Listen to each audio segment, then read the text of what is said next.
नमस्कार दोस्तों, आप सभी विद्यार्थियों का आपके अपने YouTube चैनल एडू फैक्ट के प्लेटफॉर्म पे बहुत बहुत स्वागत है। दोस्तों, आज की क्लास में हम बात करेंगे उत्तर प्रदेश की कुछ महत्वपूर्ण जनजातियों के विषय में। आज की क्लास में हम देखेंगे कि उत्तर प्रदेश के किस भाग में कौन सी जनजाति निवास करती है, कौन सी जनजाति में क्या क्या प्रचलन है, उनसे क्या क्या महत्वपूर्ण पॉइंट बन सकते हैं जो कि हमारी परीक्षा की दृष्टि से महत्वपूर्ण हो सकते हैं। तो आइए साथ मिलकर आज की क्लास का अध्ययन करते हैं और बात करते हैं उत्तर प्रदेश की अनुसूचित जनजातियों के विषय में। देखिए, जो भी आंकड़े आपको दिए जाएंगे वो 2011 की जनगणना के अनुसार ही दिए गए हैं। ठीक है, उनमें क्या परिवर्तन हुआ है ये आपको बताया जाएगा, लेकिन आंकड़े जो दिए जाएंगे वो 2011 के ही दिए जाएंगे और वही आपकी परीक्षा में आएंगे भी, क्योंकि 2021 की जनगणना अभी हुई नहीं है, इसलिए जो भी आंकड़े हैं वो 2011 के ही हैं। तो 2011 की जनगणना के अनुसार राज्य में अनुसूचित जनजातियों की कुल जनसंख्या 11,34,273 है, जो कि 0.6% है। किसकी है? उत्तर प्रदेश की जनसंख्या की। राज्य के प्राय सभी जिलों में अनुसूचित जनजाति के लोग पाए जाते हैं। अब आप हमें कमेंट करके बताइएगा कि उत्तर प्रदेश में कितने जिले हैं। लेकिन सोनभद्र जिले में अनुसूचित जनजातियों की संख्या जो है वो 3,85,018 है, जो कि सबसे अधिक है। यानी उत्तर प्रदेश में जितने भी जिले हैं कितने हैं ये आप हमें बताएंगे कि उत्तर प्रदेश में जिले कितने हैं। अब जितने भी जिले हैं उन सभी जिलों में सोनभद्र आपका टॉप पे है। किस मामले में? अनुसूचित जनजातियों के निवास के मामले में। ठीक है, और उसके बाद में अगर सोनभद्र को हम देखेंगे तो ये पहले नंबर पे है, तो बलिया आपका दूसरे नंबर पे है और बागपत आपका तीसरे नंबर पे है। यानी सोनभद्र, उसके बाद में बलिया और उसके बाद में बागपत में अनुसूचित जनजातियां निवास करती हैं। भारत सरकार द्वारा सर्वप्रथम 1967 में 5 जनजातियों को, कौन कौन सी वो 5 जनजातियां हैं? तो वे हैं आपकी थारू, बुक्शा, भोटिया, जौनसारी और राजी। ये जनजातियां आपकी 1967 में अनुसूचित जनजाति की सूची में शामिल की गई थीं। ठीक है, याद रख सकते हैं आप कौन सी 5 जनजातियां हैं? तो थारू, बुक्सा, भोटिया, जौनसारी और राजी, ये 5 जनजातियां 1967 में अनुसूचित जनजाति की श्रेणी में इनको रखा गया था। उसके बाद में 2003 में प्रदेश की 10 और जनजातियों को अनुसूचित जनजाति की लिस्ट में सूचीबद्ध किया गया है। अब वो कौन सी जनजातियां हैं उनके विषय में भी आप देख सकते हैं। बात करें अगर हम पहली जनजाति की तो वो गोंड है। गोंड को धुरिया, नायक, ओझा, पठारी और राजगोंड भी कहते हैं। ये जनजातियां निवास कहाँ करती हैं? तो ये महाराजगंज, सिद्धार्थनगर, बस्ती, संत कबीर नगर, गोरखपुर, देवरिया, कुशीनगर, मऊ, आजमगढ़, जौनपुर, बलिया, गाजीपुर, चंदौली, चंदौली आप यहीं पर लिख लीजिए, क्योंकि ये यहाँ पर 2 जगह में आप कंफ्यूज हो जाएंगे।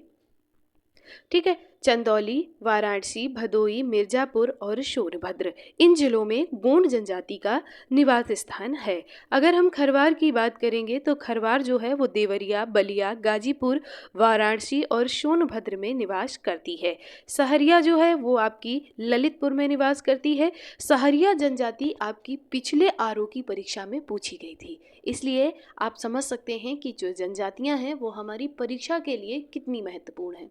ठीक है, तो आप याद रखिएगा और इनको 1-2 बार रिवाइज करके वीडियो को रिपीट करके देखिएगा, उसी से आपको याद हो जाएगा। पहरिया की अगर बात करें तो पहरिया सोनभद्र में है, बैगा सोनभद्र में, पंखा पानी ये जो है आपकी ये सोनभद्र और मिर्जापुर में है, अगरिया सोनभद्र में है, पठारी सोनभद्र में है। अब क्योंकि सोनभद्र जो है वो जनजाति के मामले में टॉप पर है, इसलिए सबसे ज़्यादा जनजातियां तो यहीं निवास करेंगी।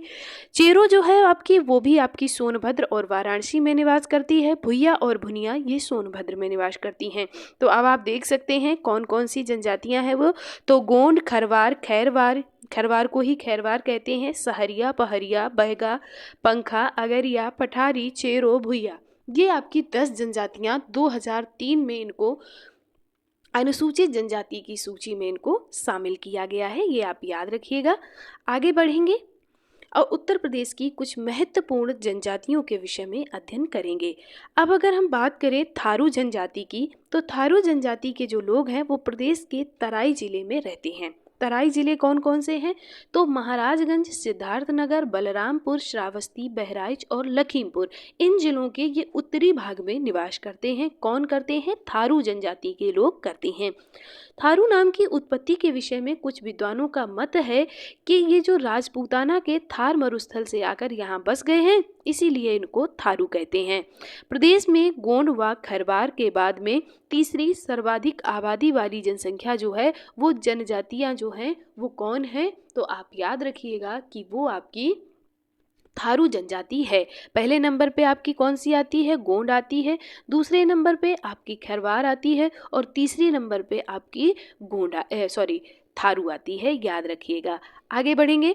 थारू लोग जो होते हैं वो कद में थोड़े छोटे होते हैं। इनकी चौड़ी मुखाकृति होती है, पीले रंग के, और पुरुषों से स्त्रियां कहीं अधिक आकर्षक और सुंदर होती हैं। जैसे आपने साउथ में देखा होगा, एक्टर के अलावा अपेक्षा एक्ट्रेस ज़्यादा सुंदर होती हैं।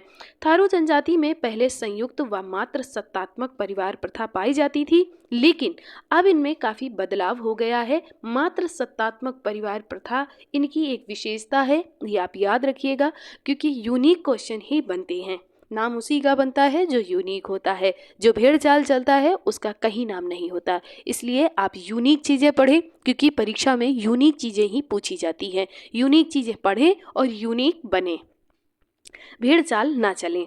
थारू समाज में विवाह प्रायः बिना दहेज के होता है। ये बहुत अच्छी बात है, क्योंकि इस समय दहेज समाज में कोड बन चुका है। विवाह का खर्च प्रायः दोनों पक्ष मिलकर उठाते हैं। इसके बाद में इनमें विवाह रस्म जो होती है वो पुरोहित द्वारा संपादित होती है, ये याद रखिएगा। विवाह के अवसर पर विशेष भोज का भी प्रचलन होता है, वो तो सभी में होता है। ये लोग हिंदू धर्म को मानते हैं। अब अगर ये हिंदू धर्म को मानते हैं तो इनके जो रीति रिवाज हैं वो हिंदुओं से मिलते जुलते होंगे। इनकी जो आस्था श्रद्धा है वो भी हिंदू देवी देवताओं में ही मिलती जुलती होगी। तो आगे देखेंगे कि इनके अनेक देवी देवता होती हैं, जैसे कि हिंदू धर्म में 33 करोड़ देवी देवताओं की मान्यता है। ये भूत प्रेत और जादू टोने आदि में विश्वास करते हैं। ये देवी कालिका की पूजा अधिक करते हैं। जब जादू टोना ये करेंगे तो ये कालिका देवी की अधिक उपासना करते हैं। और भैरव और महादेव जी की भी इनके आराध्य हैं। ये राम कृष्ण की भी पूजा करते हैं। और थारू लोग अनेक छोटे छोटे देवी देवताओं को भी मानेंगे, क्योंकि ये हिंदू धर्म में विश्वास करते हैं। आगे बढ़ेंगे। ये लोग हिंदुओं के सभी त्यौहार मनाते हैं, जैसे कि मकर संक्रांति हो गया, होली हो गया, जन्माष्टमी हो गया, दीपावली, दशहरा आदि के जो पर्व हैं वो ये मनाते हैं।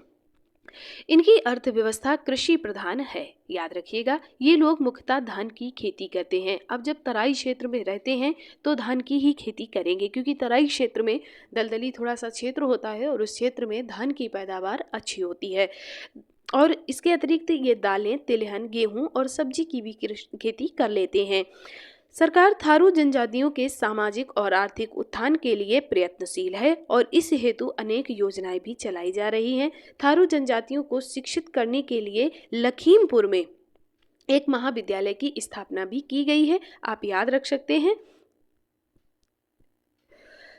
शिक्षा के प्रसार में इनमें सांस्कृतिक चेतना आई है और इनका जीवन सुधर रहा है। डॉक्टर अंबेडकर जी ने एक स्टेटमेंट दिया था कि शिक्षा वो शेरनी का दूध है कि जो जितना पिएगा उतना दहाड़ेगा। इसलिए शिक्षा बहुत आवश्यक है। सभी को शिक्षित करें। जिनके पास शिक्षा के संसाधन नहीं हैं उनको भी संसाधन मिले, ऐसा आप उपाय करें और उन्हें भी शिक्षा मिल सके। शिक्षा जीवन में बहुत बड़ी रोशनी होती है। बुक्सा की अगर हम बात करेंगे तो ये आपकी जनजाति जो है ये बिजनौर जिलों में छोटी छोटी बस्तियां बनाकर, ग्रामीण बस्तियां बनाकर वहाँ निवास करती है। ठीक है, इनको भोक्सा भी कहते हैं, ये भी आप याद रख सकते हैं। अधिकांश लोगों का मानना है कि बुक्सा जनजाति पतवार राजपूत घरानों से संबंधित है। ठीक है, लेकिन कुछ लोगों का मानना है कि ये जो बुक्सा जनजाति है ये मराठों द्वारा भगा दिए गए थे वहाँ से, और इसलिए ये उत्तर प्रदेश में आकर निवास करने लगे। कुछ लोग ऐसा भी मानते हैं। ठीक है, तो आप दोनों बातें याद रखिएगा। ऑप्शन आपको जो मिल जाए आप वही टिक कर दीजिएगा।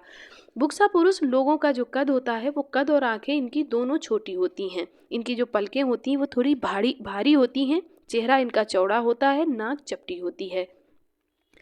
स्त्रियों की बनन कैसी होती है, तो ये स्त्रियां जो होती हैं उनका चेहरा गोल होता है, गेहुआ रंग होता है और मंगोल नाग नक्श इनका होता है। यानी इनका शरीर का जो गठन होता है वो मंगोल नाग नक्श के हिसाब से होता है, जैसे कि मंगोल लोगों का होता है। मंगोल लोगों में भी आंखें छोटी होती हैं, चेहरा थोड़ा सा चौड़ा होता है। इस तरह की मंगोल जनजाति, मंगोल लोग जो होते हैं उनका गठन भी शरीर का ऐसे ही होता है, स्पष्ट रूप से दिखाई देती। ये लोग क्या होते हैं, हिंदी भाषा का प्रयोग करते हैं, याद रखिएगा। और जो बुक्सा लोगों का जो मुख्य भोजन होता है वो आपका मछली और चावल होता है, ये भी आप याद रख सकते हैं। इनके अधिकांश पुरुषों में पान खाने की आदत होती है। इन लोगों में बंदर, गाय और मोर का मांस खाना वर्जित माना जाता है। यानी ये मछली चावल तो खाते हैं, लेकिन इस तरह का मांस खाना इनमें वर्जन माना जाता है। जैसे कि मुस्लिम धर्म के लोग सूअर का मांस खाने से परहेज करते हैं। ठीक है। इनमें भी सामाजिक स्त्रीकरण पाया जाता है। बुक्सा ब्राह्मण समाज में सबसे ऊंचा स्थान रखते हैं। यानी जैसे कि हिंदुओं में सबसे ऊंचा स्थान किस वर्ण का है, तो ब्राह्मण वर्ण का है। उसके बाद क्षत्रिय, वैश्य और शूद्र आते हैं। उसी तरह इनके समाज में भी पहले नंबर पर ब्राह्मण, उसके बाद में क्षत्रिय, फिर अहीर और इसके बाद में नाई। ठीक है। और इस जो हिंदू होते हैं उनमें ब्राह्मण, क्षत्रिय, वैश्य, शूद्र इस तरह का माना जाता है। गोत्र इनके समाज की मूल इकाई होते हैं, ये आप याद रख सकते हैं। हिंदू जातियों के समान ही इनमें ये अंतर्विवाही होते हैं। यानी हिंदू जातियों के समान इनका विवाह, इनमें जो विवाह की प्रथा होती है वो अंतर्विवाही होती है, परंतु हिंदू समाज से थोड़ा सा इनमें भिन्नता होती है, क्योंकि बुक्सा समाज में विवाह एक अनुबद्ध मंत्र होता है। इनमें हिंदुओं के समान अनुलोम और प्रतिलोम विवाह भी प्रचलित है। अब अनुलोम और प्रतिलोम विवाह क्या होता है ये मैं बता दूं आपको, कि जो अनुलोम विवाह होता है उसमें जो वर होता है वो आपका उच्च वर्ण का होता है। जैसे मैंने अभी आपको बताया ना कि वर्ण 4 होते हैं, ब्राह्मण, क्षत्रिय, वैश्य, शूद्र। ठीक है। तो इसमें क्या होता है कि जो वर्ण होता है वो उच्च वर्ण का जो वर होता है वो उच्च वर्ण का होता है, जो वधु होती है वो निम्न वर्ण की होती है, वो अनुलोम विवाह होता है। प्रतिलोम विवाह में होता है कि जो वर होता है वो निम्न वर्ण का होता है और जो वधु होती है वो उच्च वर्ण की होती है। अब आप समझ गए होंगे कि जैसे कि हिंदू धर्म में भी अनुलोम और प्रतिलोम विवाह का प्रचलन है, उसी तरह से बुक्सा जनजाति में भी अनुलोम और प्रतिलोम विवाह का प्रचलन है। ठीक है। इनके परिवार अधिकांश संयुक्त तथा विस्तृत होते हैं और परिवार में पितृसत्तात्मक, पितृवंशीय होते हैं। ये इनकी भी एक यूनिकता है, याद रखिएगा। वैसे नॉर्मल सभी परिवार पितृसत्तात्मक होते हैं, लेकिन अभी हमने थारू जनजाति पढ़ी, वहाँ मातृ सत्तात्मक परिवार है, याद रखिएगा। ये लोग महादेव, काली माई, दुर्गा, लक्ष्मी, राम, कृष्ण की पूजा करते हैं। काशीपुर की चामुंडा देवी सबसे बड़ी देवी मानी जाती हैं। इनके व्रत व त्योहार हिंदुओं के समान ही होते हैं, जैसे होली, दिवाली, दशहरा, जन्माष्टमी इनके प्रमुख त्योहार माने जाते हैं। ये लोग ग्राम देवी की भी पूजा करते हैं और ये थान पर यानी गांव के बाहर होता है। गांव के बाहर इनका स्थान होता है और ये ग्राम देवी की पूजा करते हैं। ग्राम देवी या ग्राम देवता का जो कॉन्सेप्ट है वो इस तरह से आया कि ऐसा मानते हैं कि गांव का जो शक्तिशाली गांव मतलब पहले ये छोटे छोटे जो ग्राम होते हैं जिनको ग्रामड़ी भी कहते हैं, तो जो ग्राम होते हैं, गांव होते हैं, इन मानता है कि यहाँ का जो सबसे शक्तिशाली पुरुष था पहले, अब नहीं, पहले जो था, जो गांव के सभी लोगों की रक्षा करता था, वो अब नहीं है। तो ऐसी मानता है कि वो अब नहीं है, लेकिन वो अदृश्य शक्ति के रूप में गांव की रक्षा कर रहे हैं। इसलिए उनका नाम लेकर ग्राम देवता के नाम से उनकी पूजा की जाती है कि ये हमारे ग्राम देवता हैं, ग्राम देवी हैं, और कोई वो उस तरह अलग नहीं है। बस वो जो पुराने ज़माने में गांव की रक्षा करते थे वो अब नहीं हैं और उन्हीं की पूजा अदृश्य शक्ति के रूप में करते हैं। किस रूप में करते हैं, तो ग्राम देवता के रूप में करते हैं, याद रख सकते हैं आप। बुक्सा लोग जो होते हैं वो धान की खेती करते हैं और इसके साथ साथ में ये गन्ना, मक्का, गेहूं, चना भी उगाते हैं। कृषि के अतिरिक्त ये गाय, भैंस, बकरी भी पालते हैं और ये लोग नौकरी करना कम पसंद करते हैं। अब हम बात करेंगे खरवार या खैरवार जनजाति की। तो ये प्रदेश के देवरिया, बलिया, गाजीपुर, मिर्जापुर, सोनभद्र जिले में पाए जाते हैं। ये अपने को बिहार के रोहतास से आया हुआ मानते हैं। ठीक है। ये अपने को सूर्यवंशी मानते हैं और इनकी पारंपरिक आर्थिक गतिविधियों में कृषि, पशुपालन, शिकार आदि शामिल है। कुछ इतिहासकारों का कहना है कि खरवार कत्थे का व्यापार करते हैं, क्योंकि इसका नाम से मैच करवाया है इन्होंने। जैसे जी जो आपको कत्था मिलता है वो कहाँ से मिलता है, तो आपको पता होगा कि खैर के पेड़ से मिलता है। इसी से ये लोग मैच करके बोलते हैं कि ये जो लोग होते हैं वो खरवार जो लोग जनजाति के लोग होते हैं वो कत्थे का व्यापार करते हैं। आगे बढ़ेंगे। इनकी वाणी में कर्कशता अधिक देखी जाती है, यानी इनका जो स्वर होता है वो थोड़ा सा तीक्ष्ण होता है तथा किसी शब्द का उच्चारण ये खींच कर करते हैं। मुख्यतः खरवार जनजाति के लोग अनुनासिक ध्वनियों का प्रयोग अधिक करते हैं, जिसमें रे, तोर, मोर, केकर, ओकर आदि शब्दों का प्रयोग करते हैं और इन शब्दों का प्रयोग बुंदेलखंड जिले में भी खूब किया जाता है। जो लोग बुंदेलखंडी होंगे वो लोग जानते भी होंगे। ये मुख्यतः हिंदू धर्म के रीति रिवाजों का पालन करते हैं और ये लोग बगहुस, बनसंती, दूल्हा देव, घमसान, गोरैया, शिव, दुर्गा, हनुमान आदि देवी देवताओं के अतिरिक्त जंतुओं में नाग आदि की पूजा करते हैं। आगे बढ़ेंगे। इस जनजाति के लोग मांसाहारी और शाकाहारी दोनों प्रकार के होते हैं, तो आप ये याद रखिएगा। प्रारंभ में ये लोग जंगल में शिकार, कृषि, पशुपालन और लकड़ी काटने का काम करते थे, लेकिन अब सरकार द्वारा इन क्रियाओं को प्रतिबंधित कर देने के कारण इन्हें मजबूर होकर भिक्षाटन करना पड़ता है, क्योंकि इनके पास कृषि योग्य कोई भूमि नहीं है और कभी कभी इन्हें बंधुआ मजदूरों का भी जीवन व्यतीत करना पड़ता है। आगे बढ़ेंगे। अपनी गरीबी के कारण ये अपने बच्चों को विद्यालयों में भेज नहीं पाते। इनके बच्चे गाय बैल चराने, बीड़ी पत्ता तोड़ने और लकड़ी काटने का काम किया करते हैं। सदियों से शोषित रहने के कारण इनकी जो आर्थिक दशा और भी दयनीय हो गई है। इसलिए अगर देखा जाए तो इनका सामाजिक स्तर ज़्यादा अच्छा नहीं है। आज हमने बात की कुछ प्रमुख जनजातियों के विषय में, उनका स्तर देखा। अभी कुछ जनजातियां आपकी बची हुई हैं, तो वो हम अगली क्लास में डिस्कस करेंगे, क्योंकि आज की क्लास फिर ज़्यादा लंबी हो जाएगी और आपको थोड़ी बोरिंग लगने लगेगी। इसलिए आप इसका अध्ययन करें। नोट्स बनाने की ज़्यादा ज़रूरत है नहीं, आप इसी को 2-3 बार देख लीजिए रिपीट करके, तो आपको याद हो जाएगा।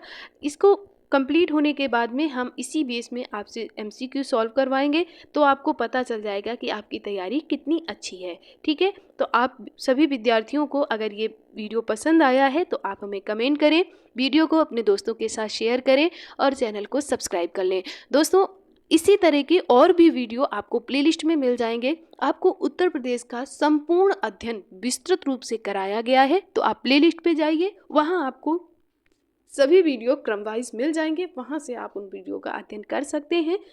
तब तक के लिए आप सभी विद्यार्थियों का एक बार बहुत दिल से बहुत बहुत धन्यवाद।